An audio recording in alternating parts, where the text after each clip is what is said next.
திமுக இளைஞரணி சார்பில் ஒன்றிய அரசை கண்டித்து பொதுக்கூட்டம். பல்லாவரம் தெற்கு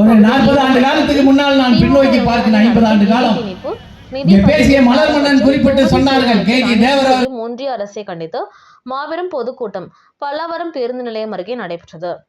மாவட்ட துணை செயலாளரும் பல்லாவர சட்டமன்ற உறுப்பினருமான இ. கருணாநிதி தலைமையில் பகுதி செயலாளர் எஸ். பெர்னன் வரவேற்பில் நடைபெற்றது. இந்த பொதுக்கூட்ட நிகழ்ச்சியில் சிறு குறு மற்றும் நடுத்தர தொழில் நிறுவனங்களின் துறை அமைச்சர் தாமோ அன்பரசன், உயர்கல்வித்துறை அமைச்சர் கோவி செழியன் ஆகியோர் கலந்து கொண்டு சிறப்புரை ஆற்றினார்கள். முன்னதாக தமிழ்நாடு போராடும், தமிழ்நாடு வெல்லும் என அனைவரும் உறுதிமொழி ஏற்றனர். இக்கூட்டத்தில் தலைமை தீர்மான குழு செயலாளர் வைத்தியலிங்கம், தாம்பரம் மாநகராட்சி மேயர் வசந்தகுமாரி கமலக்கண்ணன், துணை மேயர் கோ. காமராஜ், மண்டல குழு தலைவர்கள் இ. ஜோசப் அண்ணாதுரை, வே. கருணாநிதி, பகுதி செயலாளர்கள் திருநீர்மலை ஜெயக்குமார், கருணாகரன், ஒன்றிய செயலாளர் ஜி. கே. ரவி, மாவட்ட இளைஞரணி அமைப்பாளர் கோல் டி. பிரகாஷ், மாவட்ட மாணவர் அணி அமைப்பாளர் பிரபு, தேமுச பேரவை செயலாளர் பொன்ராம், மாநில தகவல் தொழில்நுட்ப அணி துணை செயலாளர் தமிழ்மாறன், மாவட்ட இளைஞரணி துணை அமைப்பாளர் ஜானகிராமன், மாநகர இளைஞரணி துணை அமைப்பாளர் இம்சமம் உட்பட ஏராளமானோர் கலந்து கொண்டனர். தமிழ்நாட்டின் நலன்களையும் எதிர்காலத்தையும் யாருக்காகவும் எதற்காகவும் விட்டு தர மாட்டோம். தமிழ்நாட்டின் உரிமைகளுக்காக ஒன்றுபட்டு போராடுவோம். தமிழ்நாடு போராடும், தமிழ்நாடு வெல்லும்.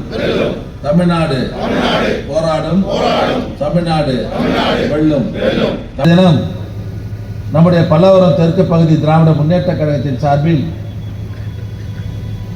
தொகுதி அளவில் இருக்கிற தோழர்கள்லாம் ஒருங்கிணைத்து இன்றைக்கு மத்தியில் இருக்கிற பிஜேபி ஆட்சியை கண்டித்து மிகச்சிறப்பான முறையில் இந்த கூட்டம் நடைபெற்றுக் கொண்டிருக்கிறது. எனக்கு முன்பாக பேசிய நம்முடைய கோவி செழியன் அவர்கள், அமைச்சர் அவர்கள், 91 அவர் சட்டக்கல்லூரி மாணவராக இருக்கிற போதிலிருந்து இந்த மாவட்டத்தில் அவர் கால்படாத இடமே கிடையாது. தெருமுனை கூட்டங்கள், பொதுக்கூட்டங்களிலே மிகச்சிறப்பாக உரையாற்றியவர். அவர் தொடர்ந்து நம்ம மாவட்டத்தில் எந்த நிகழ்ச்சிக்கு அழைத்தாலும் அதை வருகை தந்து சிறப்பிப்பது அவருடைய வழக்கம். உள்ளபடியே ரொம்ப நாளைக்கு அப்புறம் பெண்களே இல்லாமல் கூட்டம் நடத்துது இந்த மட்டும்தான் நினைக்கிறேன். இதுதான் கட்சி. சில பேர் என்ன பண்ணுவாங்க, நலத்திட்ட உதவிலாம் தரேன்னு சொல்லி ஆமாம் உட்கார வச்சுட்டு செய்ய பாதி பேசும்போது பாதி எழுந்து போக, ஒரு 4 பேர் இருந்தாலும் பாதி மொத்த பேர் எழுதுவாங்க. இன்னைக்கு வருகை தந்திருக்கிற வட்டக்கழக செயலருக்கு நான் சொல்கிறேன், பகுதி கழக செயலருக்கு சொல்கிறேன், இனி கூட்டங்கள் இந்த முறையில் தான் கூட்ட வேண்டும் என்று உங்களை நான் கொடுக்க முடியும். இது மாதிரி கூட்டத்தை நம்ம வச்சுன்னு சொன்னால் எவன் தயவு தாட்சியும் கிடையாது. எவன் தயவு தாட்சியம் தேவையில்லாமல் எந்த தேர்தல் வந்தாலும் மிகப்பெரிய வெற்றியை நாம் பெறுவோம். உள்ளபடியே இப்பேற்பட்ட கூட்டத்தை மிகச்சிறப்பாக ஏற்பாடு செய்து தந்திருக்கிற நம்முடைய தொகுதியினுடைய சட்டமன்ற உறுப்பினர், மாவட்ட கழக துணை செயலாளர் என்னுடைய அன்பு சகோதரர் இ. கருணா அவர்களுக்கும், பகுதி கழக செயலர் பெர்னாட் அவர்களுக்கும், அவரோடு ஒருங்கிணைந்து இந்த நிகழ்ச்சி ஏற்பாடு செய்திருக்கிற கழக நிர்வாகிகள், இயக்கத்தோழர்களுக்கு மாவட்ட திராவிட முன்னேற்ற கழகத்தின் சார்பில் என்னுடைய நன்றியை, வாழ்த்துக்களை, பாராட்டுதலை நான் தெரிவித்துக் கொள்கிறேன். நம்முடைய செழியன் அவர்கள் இங்கே உரையாற்றுகிற போது இந்த இயக்கம் கலைஞர் காலத்திலிருந்து தளபதி வரையும் எந்த அளவுக்கு உழைச்சிருக்கிறாங்க, நாம் இந்த கட்சியில் எப்படிலாம் உழைச்சிருக்கிறோன்றதெல்லாம் பட்டியல் போட்டு தலைவருடைய திறமைகளை, நம்முடைய தளபதியுடைய திறமைகளெல்லாம் மிக சிறப்பாக எடுத்து சொல்லியிருக்கிறார். நிறைய இளைஞர் சார்ந்த தம்பிகளாம் இந்த நிகழ்ச்சியில் கலந்துருக்கீங்க. இன்றைக்கு மத்தியில் இருக்கிற ஆட்சியை பொறுத்தவரையும், பிஜேபி ஆட்சியை பொறுத்தவரையும் இன்றைக்கு தமிழ்நாட்டு மக்களை வஞ்சிக்கிற, தமிழ்நாட்டு மக்களுக்கு துரோகம் செய்கிற ஒரு ஆட்சியை இன்றைக்கு நடத்தி கொண்டிருக்கிறது. மதிக்கிறதே கிடையாது நம்மள.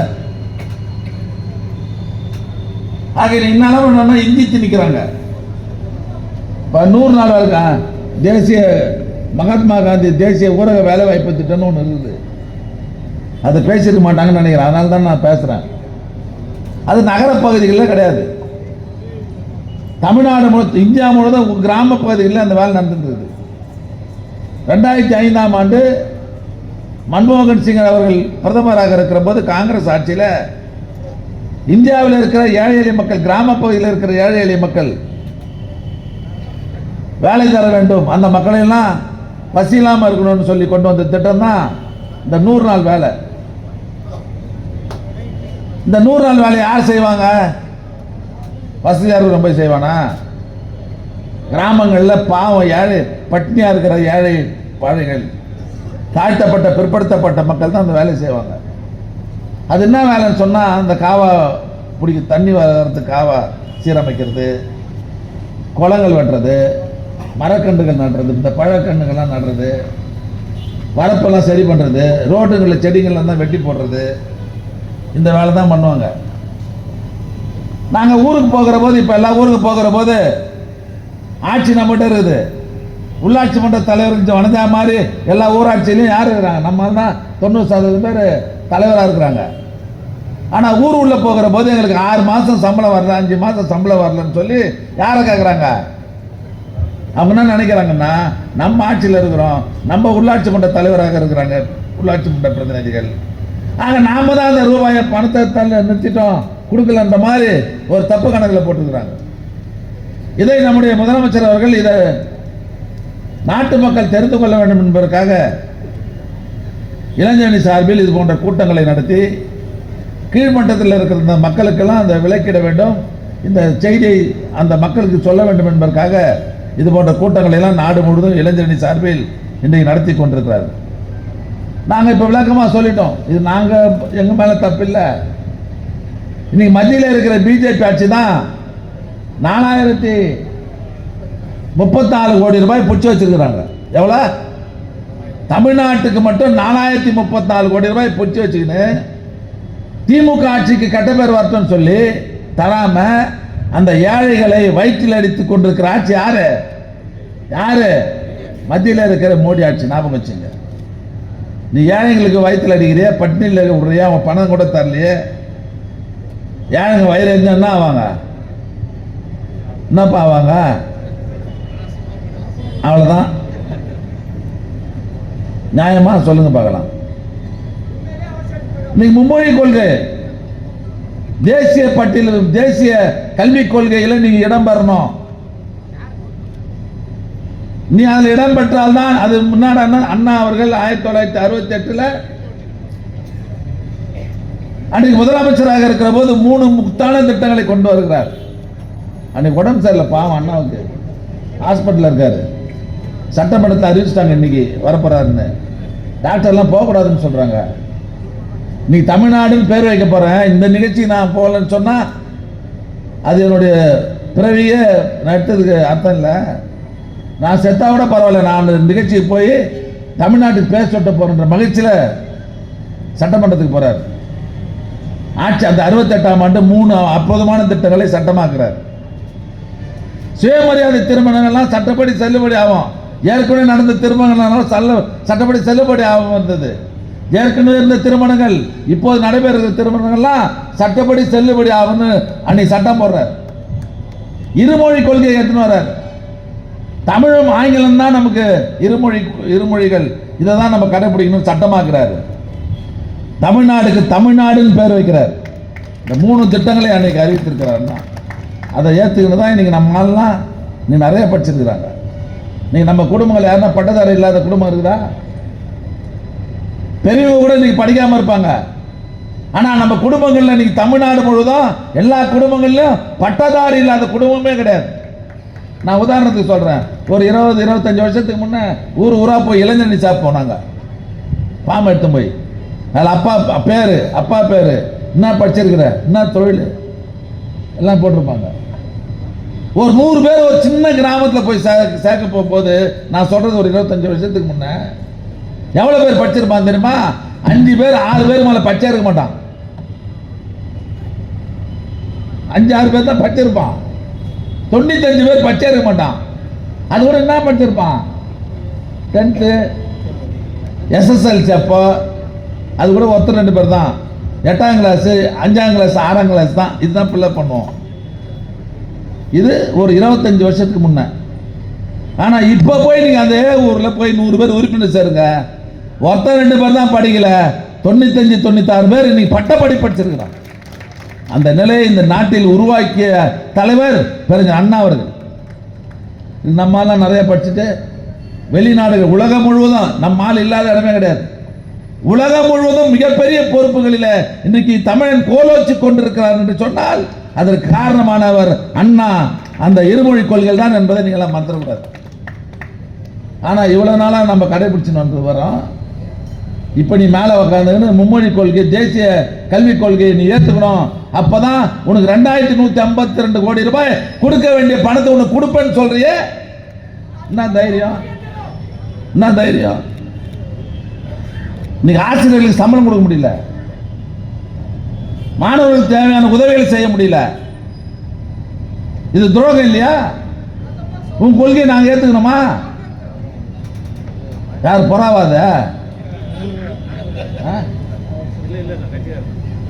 என்ன நியாயம் சொல்லு பார்க்கலாம். ஆக இப்பேற்பட்ட நிலைய தொகுதி வரைமுறை ஏற்கனவே பல கூட்டங்களில் சொல்லி இருக்கிறோமே. நம்முடைய அமைச்சர் கூட சொன்னாருங்க, 10 வருஷத்துக்கு ஒரு முறை மக்கள் தொகை அடிப்படையில் கணக்கெடுக்க எடுப்பாங்க. 51, 61, 71 கணக்கெடுக்கிற போது மக்கள் தொகை அடிப்படையில் நாடாளுமன்ற தொகுதி பிரிக்கணும்னு சொல்லுகிற போது அன்னைக்கு நம்ம தலைவரும் ஏத்துக்கல. அன்னைக்கு இந்திரா அம்மா பிரதமராக இருந்தாங்க. நம்ம தலைவர்லாம் இது தேவை கிடையாது, இப்படி இருக்கிறது இருக்கட்டும், இப்போது அந்த சட்டத்தெல்லாம் போடாதீங்கன்னு சொல்லி 25 வருஷத்துக்கு அந்த சட்டத்தை தள்ளி போட்டாங்க. அதுக்கப்புறம் 2005 வாஜ்பாய் பிரதமராக இருக்கிற போது மீண்டும் அது வருது. 2005 தானே, 2001 அப்போ இதே கலைஞர் தென் மாநிலங்களில் இருக்கிற முதலமைச்சர்லாம் குரல் கொடுத்து மக்கள் தொகை அடிப்படையில் தொகுதி வரைமுறை கூடாது, இருக்கிற மாதிரி இருக்கணும்னு சொல்லி சொன்னதுக்கு அப்புறம் இன்னும் 25 வருஷம் தள்ளி போட்டாங்க. இப்போ வந்துருச்சு அது. அடுத்த வருஷம் இந்த அடுத்த வருஷம் அது நடைமுறைப்படுத்தணும். இப்பயே ஆரம்பிச்சிட்டாங்க. இதுல என்ன லாபம் அவங்களுக்கு? 1966 தான் குடும்ப கட்டுப்பாடு திட்டத்தை இந்திய அரசு கொண்டு வருது. உலகத்திலே சீனாவுக்கு அடுத்து இந்தியாவில் தான் மக்கள் தொகை நெருக்கம் அதிகமாக இருக்குது. இது கட்டுப்படுத்தலன்னு சொன்னா வருகிற காலங்களில் இந்தியாவுக்கு கேடுன்னு சொல்லி நினைச்சு குடும்ப கட்டுப்பாடு திட்டத்தை 1966 கொண்டு வராங்க. செவ்வூர் நாடு முழுவதும், இந்தியா முழுவதும் செவத்தில் எழுதுனாங்க, சிவப்பு முக்கோணம் போட்டாங்க. நாம் இருவர் நமக்கு இருவர் எல்லாம் எழுதி போட்டாங்க. தென் மாநில இருக்கிற மக்கள் அதை கட்டுப்பட்டு இந்திய அரசு கொண்டு வந்த அந்த குடும்ப கட்டுப்பாடு திட்டத்தை ஏற்றுக்கின்னு, அதுக்கு முன்னெல்லாம் பார்த்தீங்கன்னா 5 குழந்தை 6 குழந்தை இருக்கும் ஒவ்வொரு வீட்லையும். அதை மாற்றி 1 குழந்தை 2 குழந்தை, சில ஊரில் குழந்தையே இருக்காது. அந்த நிலையை அந்த கட்டுப்பாடு கொண்டு வந்து தென் மாநிலங்கள் இருக்கிற இந்தியாவில் இருக்கிற தென் மாநிலங்கள்லாம் ஓரளவுக்கு குடும்ப கட்டுப்பாட்டில் சரியான முறையில் பயன்படுத்தின்னு ஜனத்தொகையை குறைச்சாங்க. ஆனால் வடநாட்டில் இருக்கிற அந்த மாநிலங்களில் அரசு கொண்டு வந்த இந்த குடும்ப கட்டுப்பாடு திட்டத்தை ஏற்றுக்காம நீ நடா எடுத்துன்னு வருது, நீ சொல்றத நான் கேட்கணுமான்னு சொல்லி ஒவ்வொரு குடும்பங்கள்லையும் 5 குழந்தை 6 குழந்தை பெற்று வட மாநிலங்களில் எக்கச்சக்கமான மக்கள் தொகை அதிகமாகி போச்சு. இப்போ இது அவங்களுக்கு சாதகமாகி போச்சு. இப்போ என்ன ஆகி போச்சுன்னா 39 தொகுதி நம்மளுது. இப்போ தொகுதி வரைமுறை பார்த்தீங்கன்னு சொன்னால் 31 தொகுதி தான் வருது, 8 தொகுதி அடிபட்டு போகுது. அது மாதிரி கேரளா, கர்நாடகா, ஆந்திரா, கிட்டத்தட்ட தென் மாநிலங்களில் மட்டும் கிட்டத்தட்ட 32 33 சேர்த்து நம்மளுக்கு குறைஞ்சி போகுது. வடநாட்டில் வட மாநிலங்களில் மக்கள் தொகை அதிகமாக இருக்கிறதுனால எல்லா மாநிலங்களும் இருக்கிற தொகுதியை விட 10 சீட்டு 15 சீட்டு கூடுதலாக போகுது. இப்போ இது யாருக்கு லாபம்? தென் மாநிலங்களில் பிஜேபி காலை ஊன முடியல, இங்க எல்லாம் அவங்களுக்கு எதிர்ப்பாக இருக்கிறாங்க. தமிழ்நாட்டு உள்ள வர முடியல, கேரளா உள்ள வர முடியல, ஆந்திரா உள்ள போக முடியல, கர்நாடகத்துக்கு உள்ள போக முடியல. ஆக இப்பேற்பட்ட சூழ்நிலையில் வடநாட்டில் இருக்கிற மட்டும் நமக்கு ஓட்டு போட்டா போறோம், அவங்களுடைய ஆதரவு மட்டும் இருந்தா போறோம்னு சொல்லி இன்றைக்கு இந்த சட்டத்தை வேக வேகமாக எடுத்து வருவதற்கு முயற்சியை மேற்கொள்கிறார்கள் பிஜேபியை சேர்ந்தவர்கள். இதை முதல்ல கண்டுபிடிச்சு இந்தியாவிலேயே முதல் குரல் கொடுத்த ஒரே தலைவர் நம்முடைய முதலமைச்சர் அவர்கள் மட்டும்தான். இதுக்காக ஒரு கூட்டத்தை போட்டு இந்தியாவில் இருக்கிற ஒட்டுமொத்த தலைவர் அழைச்சி சென்னையில் ஒரு கூட்டத்தை போட்டு இது கண்டன தீர்மானம் போட்டு இதை ஏற்றுக்கொள்ளக்கூடாதுன்னு தீர்மானம் போட்ட ஒரே ஆண்மகன் நம்முடைய கழக தலைவர் நம் தலைவர் அவர்கள் மட்டும்தான். அதனால நமக்கு ஆவலன் சொன்ன ஒரு புதிய தமிழ்நாட்டில் மட்டும் இல்லை, இந்தியா முழுவதும் யார் யாரெல்லாம் இவங்களை ஆவலையோ அங்கெல்லாம் ஒரு கவர்னரை போட வேண்டியது, இவங்க தனியாக ஒரு அரசியல் பண்ண வேண்டியது, தனி நிர்வாகம் பண்ண வேண்டியது. அந்த மாநிலத்துக்கு எந்த அளவுக்கு முட்டுக்கட்டை கொடுக்கணுமோ, துன்பம் பண்ணணுமோ, அவங்களை துன்புறுத்தணுமோ அந்த அளவுக்கு துன்புறுத்துறது. ஆக இப்பேற்பட்ட ஒரு ஆட்சி தான் மத்தியில் இருக்கிற பிஜேபி ஆட்சி என்பதை நீங்க மறந்துடக்கூடாது.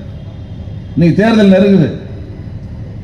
இப்ப தேர்தல் காலம் இனிமேல் வேக வேகமா சூடு பிடிக்கும். கண்டமெல்லாம் ரோட்டுக்கு வருவான். நாங்க தான் இந்த நாட்டை பாதுகாக்கிறவன் நான் தான் சொல்லுவான். இதெல்லாம் எதையும் நம்ப கூடாது. வாழ்வோ சாவோ மக்களோடு இருக்கிற ஒரே இயக்கம் திமுக மட்டும்தான். திமுக காரன் தான் உங்களோட இருப்பான். அது கொரோனா வந்தாலும் சரி, புயல் வந்தாலும் சரி, மழை வந்தாலும் சரி, பசின்னு சொன்னா ஒரு புடி அரிசியாவது எடுத்து கொடுக்குறவன் தான் திமுக தொண்டை. ஞாபகம் வச்சுங்க. மற்றவெல்லாம் தேர்தல் நேரத்தில் வருவான், வேகமா பேசிட்டு வெளியே போயிடுவான், அதுக்கப்புறம் ஆள்லாத போயிடுவான். ஆக எந்த நிலையிலும் மக்களோடு மக்களாக இருந்து மக்களின் துன்பங்களை போக்குறவன் தான் திமுக தொண்டனும். ஆக அப்பேற்பட்ட இயக்கத்திற்கு நீ தலைவரை பாருங்க. நீ காலையில விட சட்டமன்றத்தில் பேச தலைவர் பார்த்தீங்கன்னா கலைஞர் 70க்கும் மேற்பட்ட துறைகளையும் வாரியங்களையும் உருவாக்கி தமிழ்நாட்டு மக்களை மிக லட்சக்கணக்கான குடும்பங்களை கீழே இருந்து மேலே கொண்டு வந்து உயர்த்தி இருக்கிற தலைவர் கலைஞர் அவர்கள். இன்னைக்கு அவருக்கு மறு உருவாக இருக்கிற நம்முடைய தலைவர் அவரும் இன்னைக்கு இந்தியாவுக்கே வழிகாட்டக்கூடிய பல்வேறு திட்டங்களை கொண்டு வந்து அதை மக்களுக்கு வழங்கி இன்னைக்கு மக்களின் பேரன்பை பெற்றிருக்கிற முதல்வராக நம்முடைய தலைவர் இருக்கிறார். இன்னைக்கு கண்டவெல்லாம் பார்த்து தப்பா விமர்சனம் பண்றான். வாட்ஸ்அப்பில் பாருங்க, திமுகவில் இருக்கிற முன்னணி தலைவர்களுக்கு நம்ம தலைவருக்கெல்லாம் அவப்பெயர் ஏற்படுத்தக்கூடிய தப்பா பிரச்சாரம் பண்றாங்க. இதெல்லாம் ரொம்ப உஷாரா இருக்கணும். வருகை தந்திருக்கிற இளைஞர்களை சேர்ந்த என்னுடைய அன்பு தம்பிகளுக்கு நான் சொல்றேன், 1 மணி நேரமாவது கட்சி வேலையை பாருங்க. தேர்தல் இன்னும் சீக்கிரம் வந்துடும். இன்னும் 1 வருஷம் கூட இல்லை. அதனால இப்போ நம்ம தேர்தல் வேலையாக இருக்கணும் ஆரம்பிச்சிட்டோம். இருந்தாலும் ஒரு நாளைக்கு 1 மணி நேரமாவது கட்சி வேலை பார்த்து வருகின்ற தேர்தலில் தலைவருடைய இலக்கு 200 தொகுதிகள். அந்த 200 தொகுதிகள் ஜெயிக்கணும்னு சொன்னா இப்போதிலிருந்து நம்முடைய பணியை தொடங்க வேண்டும். வேகத்தோடு நம்ம வேகத்தை அதிகப்படுத்தணும், அவ்வளவுதான், வேற ஒன்றும் கிடையாது. 1 மணி நேரம் வேலை பார்த்தோம், 1.5 மணி நேரம் வேலை பார்க்கணும். கட்சி சொல்ற வேலையை நேரத்தோட செய்யணும். இந்த வேலையை மட்டும் நம்ம பார்த்துட்டு சொன்னா, இப்ப போன நாடாளுமன்ற தேர்தல் வந்தது, இந்த மாவட்டத்தில் இருக்கிற 6 தொகுதியிலையும் எதிராளி மொத்த பேர் நின்றதை விட நம்ம அதிகமாக ஓட்டு வாங்கியிருக்கிறோம். பாத்தீங்களா இல்லையா? அதில் எதை பத்தி நீ கவலைப்படாத. இந்த மாவட்டம் கட்சிக்காரன் பலமா நம்ம கிட்ட இருக்கிறான், பொதுமக்கள் நம்ம கிட்ட இருக்கிறாங்க. எதுக்கும் பயப்பட வேண்டியது தெரியல. எவன் வந்தாலும் நம்ம பார்த்துடலாம். அதில் வேகத்தோடு பணியாற்றுவோம், ஒற்றுமையோடு பணியாற்றுவோம். தலைவருடைய இலக்கு 200, அதை கைப்பற்றி தலைவரிடத்தில் கொடுப்போம். அதற்கான உறுதியை இந்த கூட்டத்தில் எடுத்துக்கொண்டு மிகச்சிறப்பாக நீங்கள் பணியாற்றிட வேண்டும் என்று கேட்டு விடைபெறுகிறேன். நன்றி, வணக்கம்.